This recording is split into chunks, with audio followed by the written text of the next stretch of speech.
इस कहानी की शुरुआत में हम दो कपल्स को देखते हैं, जिसमें वाइफ का नाम जूलिया और उसके हस्बैंड का नाम फ्रांसिस होता है। जूलिया असल में अमेरिकन सिटीजन थी, वही फ्रांसिस उसी मुल्क का सिटीजन था, जिस वजह से ही जूलिया फ्रांसिस के साथ यहाँ पर आई होती है। जूलिया को उस कंट्री यानी उस मुल्क की लैंग्वेज नहीं आती थी, जिस वजह से वो ज्यादा किसी से भी बात नहीं कर पाती थी। खैर बाद में ये दोनों उस प्लेस पर आ जाते हैं, जहाँ पर फ्रांसिस ने अपने और जूलिया के लिए एक अपार्टमेंट रेंट पर लिया होता है। जूलिया उस बिल्डिंग को देखकर काफी खुश होती है। बाद में जब उसकी नजर सामने वाले बिल्डिंग पर जाती है, जहाँ के एक अपार्टमेंट से कोई शख्स लगातार काफी वक्त से उन लोगों पर नजर रख रहा था, जूलिया को ये देखकर काफी अजीब लगता है, लेकिन वो इस बात को इग्नोर करती है कि ये बस उसका वहम है और कुछ भी नहीं। बाद में ये दोनों उस अपार्टमेंट के अंदर चले जाते हैं। उस बिल्डिंग के हर एक अपार्टमेंट में ग्लास की बहुत ही बड़ी विंडो लगी हुई थी, जो कि काफी अजीब बात थी। जूलिया जब उन विंडो को देख रही होती है, तभी अचानक से उसकी नजर उसी शख्स पर पड़ती है, जो कि अब भी उन दोनों को काफी अजीब तरीके से देख रहा होता है। जूलिया इस बार भी इसे लाइटली ही लेती है और मॉर्निंग में वो वॉक के लिए बाहर निकल जाती हैं। जूलिया को उस मुल्क के लोगों से बात करने में काफी ज्यादा प्रॉब्लम होती है, क्योंकि उसे इस देश की लैंग्वेज नहीं आती थी। बाद में जब वो घूमकर वापस अपने अपार्टमेंट में आती है, तो उसे अपने रूम का डोर अनलॉक मिलता है। ये देखकर जूलिया को शक होता है, क्योंकि उसे अच्छी तरह याद था कि बाहर जाने से पहले उसने रूम को अच्छी तरह से लॉक किया था। लेकिन उसी दौरान ही उस रूम से लेडी निकलती है, जो कि इस बिल्डिंग की मालकिन होती है। वो इलेक्ट्रिशियन उस रूम बस ये चेक करने आई थी कि उनके रूम में प्रॉपर इलेक्ट्रिसिटी सप्लाई हो रही है या नहीं। बाद में उस लेडी के वहाँ से जाने के बाद जूलिया वापस से रूम में आ जाती है और अब वक्त काफी गुजर जाता है और अब विंटर का सीजन आ गया होता है। जूलिया जब बाहर देखने के लिए विंडो के पास पहुँचती है, उसे नजर आता है कि वो शख्स जो कि उस बिल्डिंग से उन पर नजर रखता था, वो शख्स हर बार की तरह आज भी उन पर नजर रख रहा होता है। इस बात से जूलिया को काफी अजीब लगता है और उसके दिल और दिमाग में उस शख्स को लेकर डर बैठ जाता है कि ये शख्स उन लोगों पर इस तरह से नजर किस वजह से रख रहा है। बाद में फ्रांसिस भी काम से वापस घर पर लौट आता है, जिसके बाद ये दोनों वॉक के लिए बाहर निकल जाते हैं। कुछ देर घूमने के बाद ही उन्हें सामने पुलिस की गाड़ी नजर आती है और साथ ही उन्हें काफी लोग भी नजर आते हैं, जो कि उस जगह को घेरे हुए थे। फ्रांसिस वहां पर मौजूद लोगों से इस बारे में पता करने की कोशिश करने लगते हैं कि यहाँ पर असल में हुआ क्या है, लेकिन कोई भी शख्स उन्हें कुछ भी नहीं बता रहा होता है। नेक्स्ट डे इन्हें टीवी में आ रही न्यूज से पता लगता है कि उन्हीं की बिल्डिंग के पास ऑफिसर्स को एक लेडी की लाश बरामद हुई है। उस लेडी को किसी शख्स ने बड़ी ही बेरहमी से मारकर उसकी हत्या कर दी है। इस बात से जूलिया काफी ज्यादा डर जाती है और वो फ्रांसिस को उस शख्स के बारे में बताती है कि कैसे वो शख्स अपने अपार्टमेंट से हर वक्त बस उन पर ही नजर रखता है, जो कि काफी अजीब बात है और ऐसा वो कई दिनों से करता आ रहा है। लेकिन जब वो विंडो पर पहुंचते हैं, तो उन्हें वहां पर वो शख्स नजर ही नहीं आता है, जिस वजह से फ्रांसिस को लगता है कि जूलिया नई जगह पर शिफ्ट हुई है, जिस वजह से उसके दिल और दिमाग पर ऐसा डर आना लाजमी सी बात है और कुछ भी नहीं। नेक्स्ट डे फ्रांसिस के ऑफिस का दोस्त उनके घर पर डिनर के लिए आता है।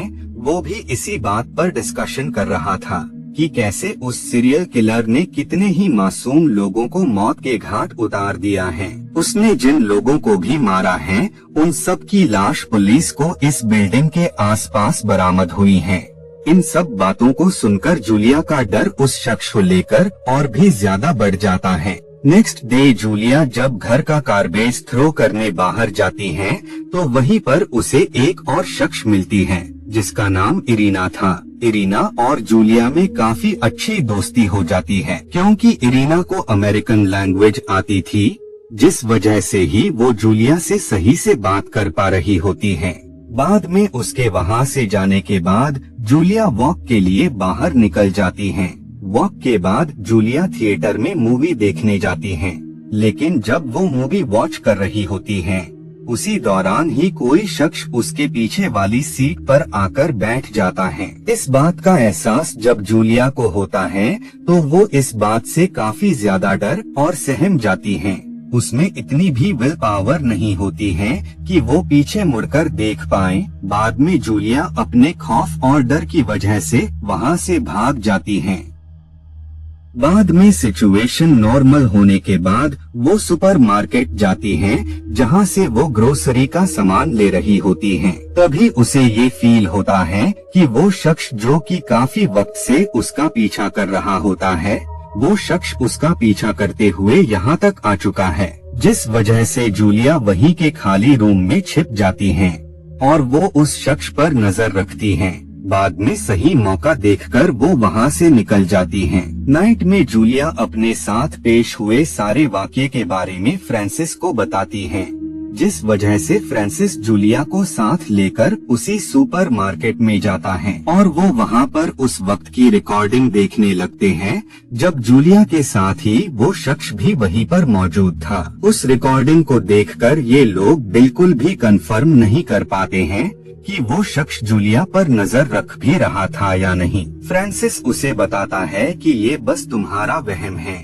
ये मुल्क तुम्हारे लिए नया है, जिस वजह से ही तुम्हें हर इनोसेंट शख्स पर डाउट हो रहा है। अगली रात जूलिया फ्रांसिस का वेट कर रही होती है। उसी दौरान ही उसे फ्रांसिस की कॉल आती है, जो कि उसे बताता है कि आज रात उसकी जरूरी मीटिंग है, जिस वजह से उसे घर आने में देर हो जाएगी। बाद में जूलिया ग्लास को कवर कर देती हैं, क्योंकि वो उस शख्स से बहुत ही ज्यादा डरी और सहमी हुई थी कि कहीं उस शख्स का अगला शिकार वो ही न हो। उसी पल डोर पर काफी तेज नॉक होने लगती है। अचानक से हुई इस आवाज से वो काफी डर जाती हैं, लेकिन बाद में वो काफी कोशिश करके डोर को डरते हुए ओपन करती हैं, तो बाहर उसे एक ओल्ड शख्स मिलती है, जो कि जूलिया से अपने कैट के बारे में पूछ रही होती हैं, लेकिन जूलिया यहाँ पर नहीं थी, जिस वजह से उसे उस लेडी की कोई भी बात समझ में नहीं आ रही होती है। उसी दौरान ही इरीना की नजर उस लेडी पर पड़ती है, जिस वजह से वो उस लेडी की बातों को उसे उसकी लैंग्वेज में बताती है कि वो शख्स यहाँ पर अपने कैट की सर्च के लिए आई है। बाद में उस लेडी के वहाँ से जाने के बाद इरीना जूलिया को अपने रूम में इनवाइट करती है। अब क्योंकि जूलिया की बस एक ही फ्रेंड होती है, जिस वजह से वो उसके घर पर आ जाती हैं। वो दोनों ड्रिंक्स को एंजॉय करते हैं। बातों ही बातों में वो उसे बताती है कि शहर में एक खूनी है जो कि लगातार मासूम लोगों को मारता जा रहा है, जिस वजह से ही बचाव करने के लिए मेरे एक दोस्त ने खुद की सुरक्षा करने के लिए ये गन दी है। बाद में जूलिया वापस रूम में आ जाती है। वो ये देखने के लिए पर्दों को हटाती है कि क्या वो शख्स अभी भी वहाँ है, और सच में वो शख्स अभी भी बस उन्हीं के घर पर ही नजर रखे हुए था। जूलिया उस शख्स को देखकर अपने हाथ को हिलाती है। ये देखकर वो शख्स भी ऐसा ही करता है। इस बात से जूलिया को ये कंफर्म जाता है कि वो पूरी बिल्डिंग में बस उन्हीं के ही रूम पर नजर रख रहा है और वो उन्हें लगातार देखता जा रहा है। बाद में जब फ्रांसिस घर पर आता है तो जूलिया उसे सारी बात बताती है, लेकिन इस बार फ्रांसिस उसकी बात पर ज्यादा ध्यान नहीं देता है। वो उसे बताता है कि हर बार की तरह इस बार भी ये बस तुम्हारा वहम ही होगा, ऐसा कुछ भी तुम्हारे साथ एक्चुअल में हो ही नहीं रहा है। ये सब सुनकर जूलिया को बहुत ही बुरा फील होता है कि अब तो फ्रांसिस भी उसकी बात का यकीन नहीं कर रहा है। नेक्स्ट डे जूलिया वॉक के लिए घर से निकल जाती हैं। वो जब वे में होती हैं, उसी दौरान ही उसकी नजर उस शख्स पर पड़ती है जो कि अपने घर से हर वक्त हर पल बस इन्हीं पर नजर रखता था। जूलिया उस शख्स का पीछा करती है। वो उसे फॉलो करते हुए बार तक में आ जाती हैं, जहाँ पर इरीना भी काम किया करती थी। जूलिया जब उस शख्स के बारे में उससे पूछती है तो इसके जवाब में वो उसे बताती है जबकि ये यहाँ पर सिर्फ साफ सफाई का काम करता है। खैर बाद में जब वो घर पर वापस आती हैं, तो उसी दौरान ही पीछे से कोई उसका फेस कवर कर लेता है और इस चीज से जूलिया का दम घुटने लगता है। लेकिन उसी दौरान ही जूलिया की आंख खुल जाती है, यानी ये सब कुछ बस उसका ख्वाब था, उससे ज्यादा कुछ भी नहीं। बाद में जब वो काफी वक्त से आ रही आवाज पर नोटिस करती है, तो उसे पता लगता है कि ये आवाज तो इरीना के रूम से आ रही है।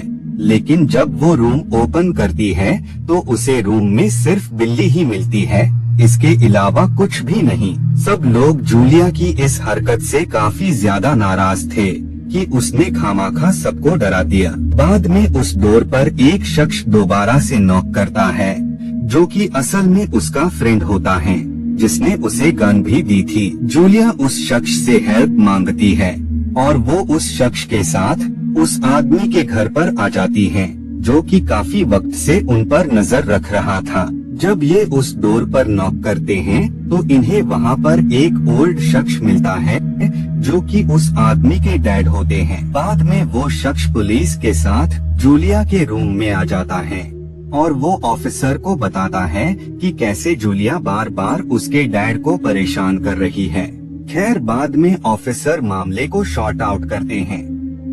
नेक्स्ट डे फ्रांसिस जूलिया को बताता है कि अब तुम्हें डरने की बिल्कुल भी जरूरत नहीं है, क्योंकि उस सीरियल किलर को पुलिस ने रंगे हाथों पकड़ लिया है और अब उसका बाहर आना नामुमकिन है। जिसके बाद वो जूलिया को एक पार्टी में ले जाता है।